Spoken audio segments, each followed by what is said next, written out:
అక్టోబర్లో నేనొస్తున్నా వచ్చేస్తున్నా అంటూ థియేటర్స్ని ఊరించిన సినిమాలు ఒక్కొక్కటే తప్పుకుంటున్నాయి. అయితే ముందుకు లేకుంటే వెనక్కి జారుకుంటున్నాయి. ఇంతకీ చెప్పిన తేదీకొచ్చే సినిమాలేవి? అక్టోబర్ డబ్బింగ్ సినిమాల పరం కానుందా? వాటికే వరంగా మారనుందా?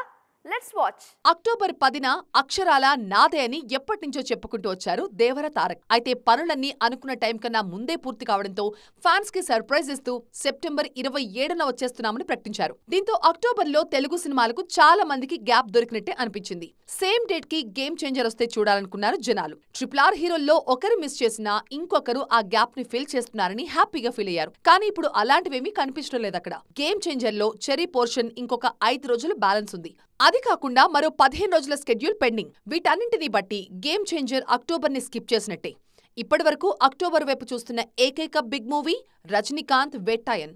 వేట్టాయన్ విడుదలవుతున్న అదే నెలలోనే వస్తామని ప్రకటించారు Vijay Sethupathi movie makers. Vetrimaaran direction లో సేతుపతి నటించిన సినిమా విడుదలై ఈ సినిమాకు సీక్వెల్ తెరకెక్కుతోంది. విడుదలై పార్ట్ 2ని అక్టోబర్లో విడుదల చేయాలనేది మేకర్స్ ప్లాన్. మన సినిమాలేవి క్యాష్ చేసుకోకపోతే అక్టోబర్ సీజన్ ని అనువాద చిత్రాలు ఏలుతాయన్నమాట.